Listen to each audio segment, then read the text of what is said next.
Welcome to this first episode in a series we're calling Meet the Scholar, where we interview researchers who are influencing the science of organizational behavior. I'm Mike Johnson from the University of Washington in Seattle, and joining me today is Nancy Rothbard. Nancy is the David Patrick Professor of Management. And Nancy, are you chair of your department now? I'm actually currently the Deputy Dean of the Wharton School. I was the chair of my department and have recently accepted a new role. So even more administrative responsibilities for you, Yes. I guess. All right.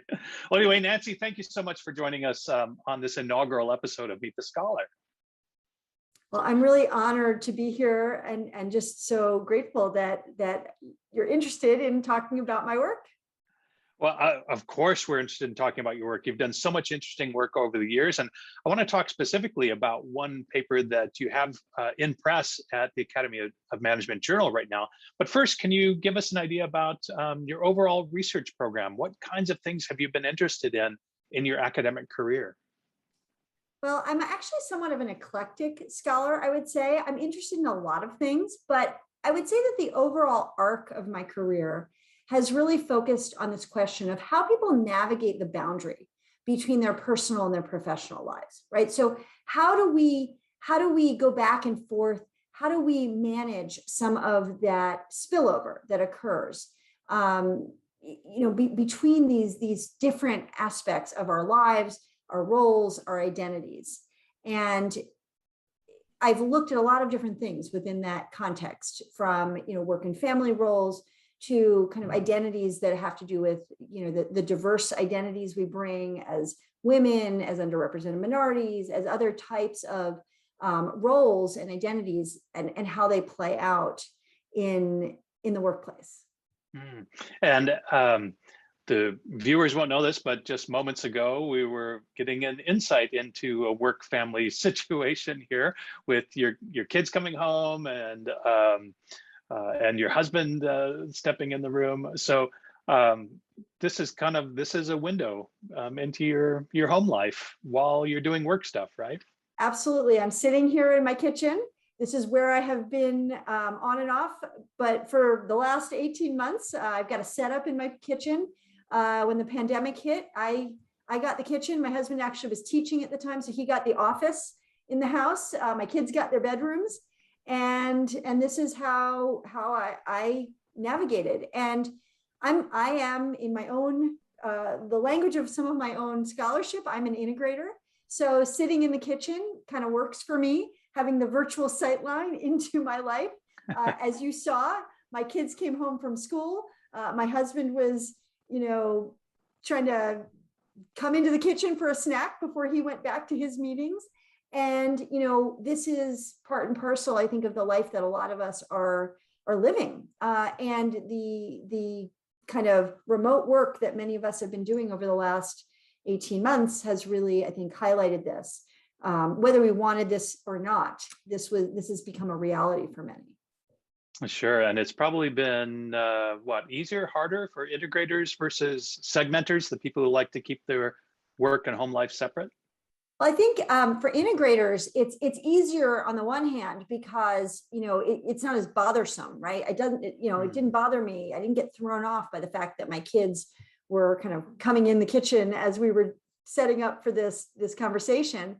But if I were a segmenter, that might have been much more disruptive. And in fact, I saw over the past year and a half, many segmenters were not sitting in their kitchens. They were even sometimes relegating themselves to a closet because that had a door that would close. And so finding, your space, finding your rhythm could really vary depending on how you approach your work life. Sure. Yeah.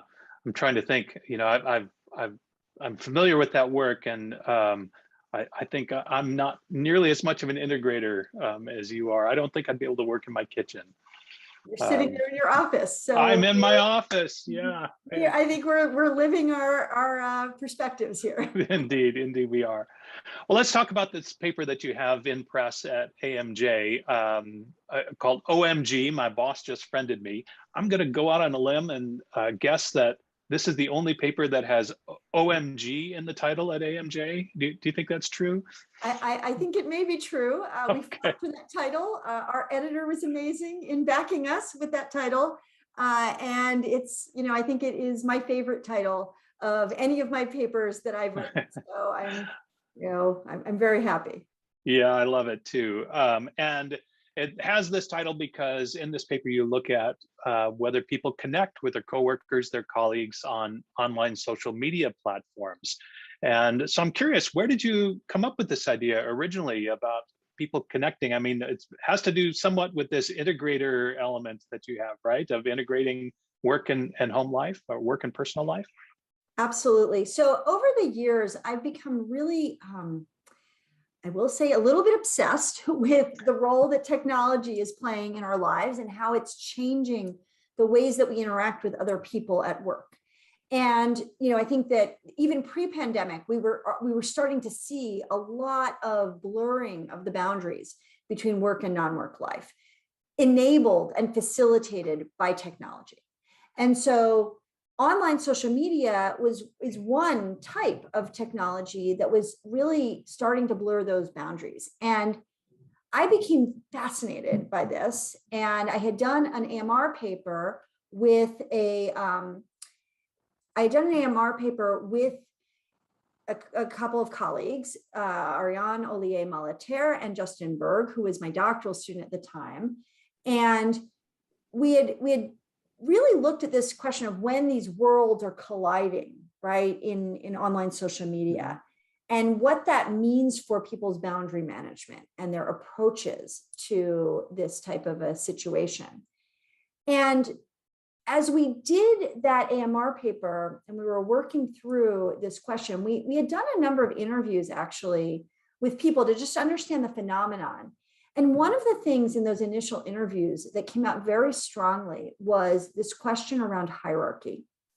And that hierarchy was a bright line that people were very unwilling to cross when it came to these blurred boundaries. So they might be fine with, connecting with a coworker who was, at their same level, but became very uncomfortable when you talked about connecting with a boss or a subordinate. That those hierarchical distinctions really seem to matter in terms of how people were thinking through that calculus of, do I take the risk and connect with somebody at work or not? What's the risk reward benefit for me, right? And so hierarchy was very important. And then as we also started to think about this, we had really examined this question around, well, what is it that you're doing when you're connecting in online social media? There's a lot of personal disclosures that can be a part of that endeavor. And so self-disclosure was also a really important element that we kind of heard coming through these initial interviews we had done. And then the third element, as we started to think about, well, okay, you've got disclosure and you've got hierarchy. Well, hierarchy works differently for men and women oftentimes in the workplace, especially with regard to questions around disclosure and your perceptions of you as a warm or not warm person. There's a whole literature on gender role expectations and how they play out in leader versus non-leader positions, and how that affects people's evaluations of us from a warmth standpoint. And so, so those were some real themes that had come out of some of those initial conversations.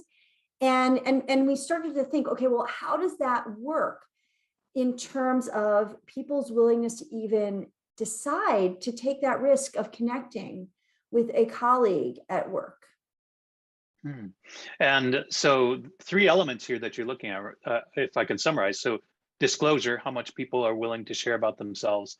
The rank, whether you're going to connect with someone who's equal to you in hierarchy or different from you in hierarchy. And then third is gender, whether people are more likely to connect with women versus men.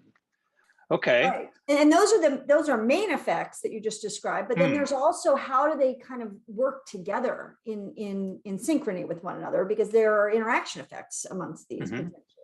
And so that was really the basis for a lot of what we were interested in exploring in this work.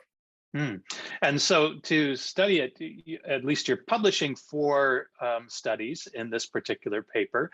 Can you tell us about how you came up with this particular mix of studies and using the different methodologies in the different studies too?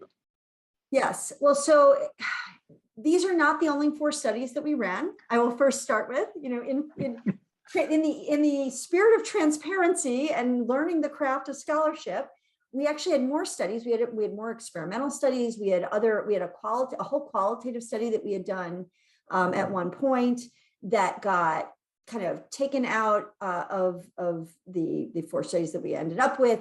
We had some of the qualitative, the quotes from some of that initial qualitative study. We used it in illustrative ways in the theory section. We can talk more about that later. So there was actually quite a bit of data collection that went behind this. And what we tried to first establish in the first study that we present in this paper, it's an archival study with a nationally representative sample. And what we were trying to first establish is, given that this is somewhat a new phenomenon, right? We were trying to establish, is this even prevalent, right? Because I guess one question you could have is, well, if it is so risky potentially to connect with your coworkers, why would anybody do it, right? Is this something that people are doing or not? And or is everybody doing it? So there's not anything interesting here, right? And so we were really trying to establish that this phenomenon was both prevalent, but also interesting in terms of these types of questions that we cared about. And so we did a study using data from the Pew Study of the Internet in American Life that had, looked at Facebook, it had looked at LinkedIn, it had looked at a bunch of these online social media platforms, and asked about that prevalence of connection. And we found that of people who were on Facebook, for example, about 66% of them were connected with work colleagues. Wow. And that was a high enough percent that we felt like it was an important and prevalent phenomenon, but it wasn't 100%. It suggested that there was some sort of decision that people were making regarding that connection decision, right? It wasn't automatic. They were connected with 96% of people who were on Facebook were connected with family members, right? So that's more uncontroversial, right? Perhaps. 89% were connected with, friends from a, previous part of your life, right? So those were less controversial. The work colleague was, again, prevalent, but not 100%. And that was important. So that was one of the things we wanted to establish with that first study. And then the second study, we then tried to say, okay, well, we are making an assumption in our theorizing that connecting with a work colleague on a platform like Facebook constitutes a boundary blurring action, right? That it's perceived as blurring of the boundary between your work and your non-work life.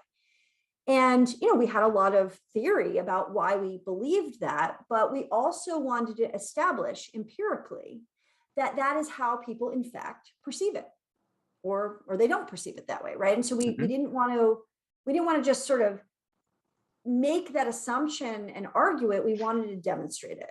And so that's what we did with our second study, where we looked at a sample of it was a large sample across a number of different industries where we basically asked people about whether they thought various activities, blurred their personal and professional life, and whether they perceived it as blurring or not. And some of the activities were connecting with colleagues on Facebook, connecting with colleagues on LinkedIn, and also the traditional activities that we often talk about in the literature on boundary management, which is whether you're going to a social event with an employee, or whether you're talking about your personal life during work hours, going to a company sponsored event, things like that. And so what we found was that connecting with colleagues on Facebook was equivalent to some of these traditional boundary blurring activities, like going to employee initiated social events or talking to your colleagues about your personal life during work, et cetera. It was actually more boundary blurring than something like going to a company party. And it was more boundary blurring than things like connecting on LinkedIn or going, talking about work related things in an online forum like Slack or something like that. And so we were able to really distinguish between these different types of activities. Mm-hmm. After that, we have two studies which essentially do the hypothesis, the traditional hypothesis testing, where we had two experiments that, where we tested, our main effects and the interaction effect hypotheses around disclosure, gender, and rank, and how those affected your either likelihood, your perceived, your probability of connecting with other people. In one study, we had a scenario study where we asked people, how likely are you to connect with this? And we gave them mock Facebook profiles, and we just varied the picture and the, what have you, the information. So a lot of control, but it was hypothetical. And the other study we actually did, it was actually a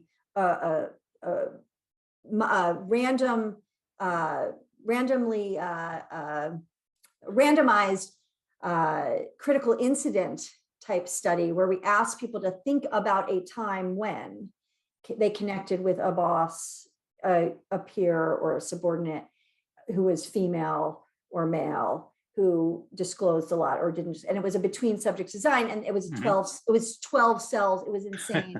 I mean, it was a huge thing.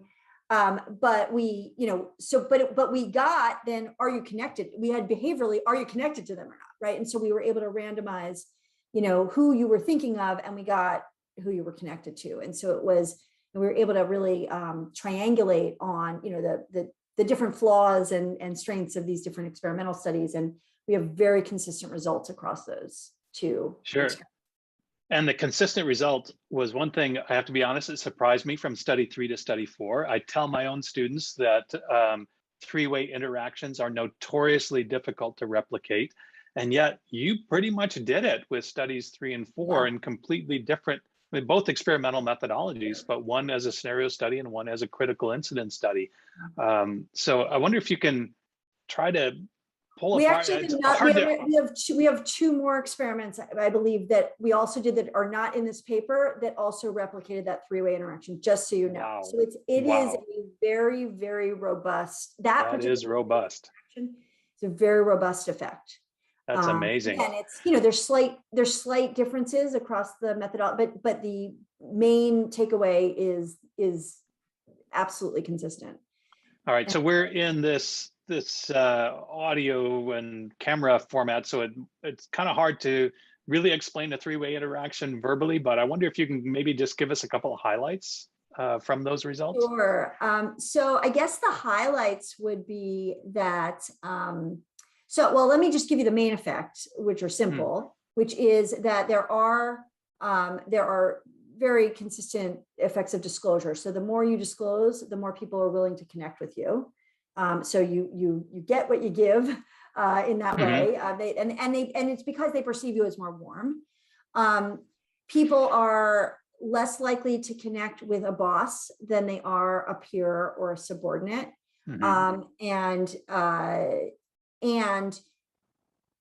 This was not, the main effect was not entirely consistent, but people were in the second, in the behavioral, the critical incident study, they were more likely to be connected with females than males. And so there were, and we have some fabulous quotes in the paper about why that is. I'll just relay one really quick one. This is, I think, probably my favorite quote in the paper, which was which we use, which are in the theory section actually, because they came from some of our interview studies.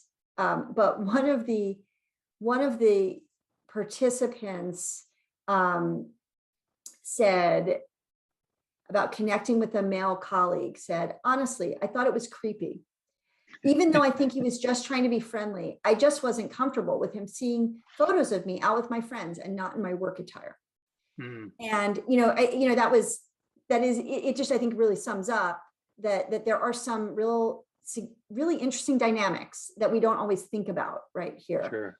And in terms of the three-way interaction, what we find that's really interesting is that basically there is female bosses who disclose are more likely to close that gap. So even though we don't want to connect with bosses, female bosses who disclose personal information are more likely to be accepted. Male bosses who disclose information are still not likely to be accepted. Okay. Consistent with that quote that I just read you, probably, right? And so, it is, and female bosses who don't disclose are seen as cold and are, also shunned in the way that male bosses are. And so, I think that is one really powerful and consistent effect that we find across the three-way interaction.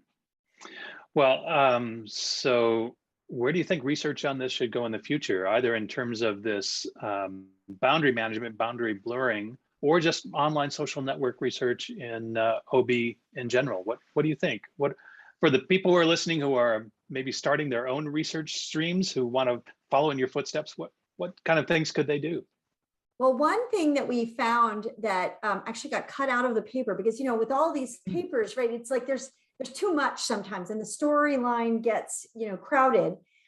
We actually had originally looked at the consequences of not accepting a friend request from a boss or a peer or a subordinate. And, we found some really interesting things. And I think the consequences of not accepting, we now know people are uncomfortable with it under certain circumstances, but what are the consequences? And I think that that's a really interesting way for the path forward.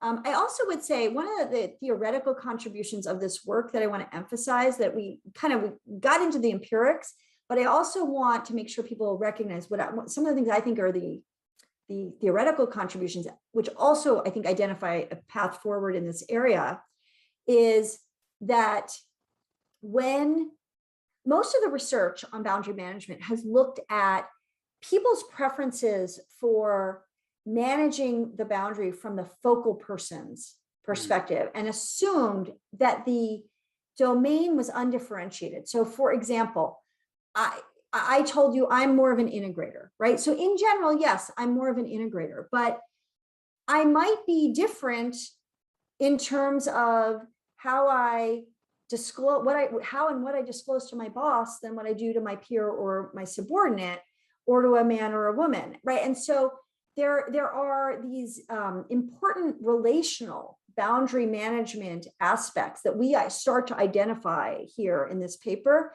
And I think that relational boundary management going forward is a really important area for this field to progress. The second aspect of that is, again, that these domains are not undifferentiated. We have different relationships within a domain. So treating work as one undifferentiated domain or family as one undifferentiated domain, I feel like we need to make progress going forward in unpacking what goes on within these domains as well. So I think that there are both empirical and theoretical directions that we start to identify that I think that others in the field can really take forward. Absolutely. Doctoral students, if you're watching, there's some tips for you on some things that you might do to follow up on Nancy's work. Nancy, I need to ask, are you active on any online social media platforms? You don't have to say which one. So actually what I did was I made a, you know how you kind of make bargains with yourself. So when I was waiting for the AMR decision on that, I had set up a Facebook account, but I hadn't actually accepted anybody. And when that paper got accepted, I had made some late night bargain with myself. If that paper gets accepted, you should accept the people, right?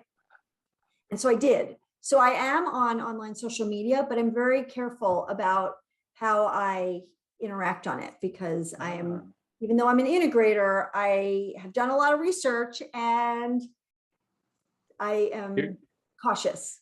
You're being careful on your disclosures. I'm being careful on my disclosures. Okay, well, let me ask if you'd be willing to disclose this. Can you tell us some fun fact about yourself, something that would help us integrate into your non-work life as well? Sure. So I lots of possibilities, although not that fun. But one fun fact that comes to mind is during the pandemic, the way I managed my stress was I walked 8 to 10 miles a day, mainly in my house. Wow. Back and forth, pacing, back and forth, back and forth. So again, not super fun, but that was how I managed my pandemic year. Well, and you live in a normal miles. And you live in a 4-story house, so was some of that up and down the stairs? Right, lots of stairs, lots of stair climbing and pacing. Wow, the other fun fact is I'm a big reader, and I probably read more than 100 books in the last year. Wow, that's great. Wow, so what a great way to make use of quarantine, right? Getting fit, reading more. Yeah, that's absolutely amazing. Great. Well, Nancy, thank you so much for joining this. And everybody who's watching, I'm going to encourage you to find out where she is on social media, send her a friend request and see what she does.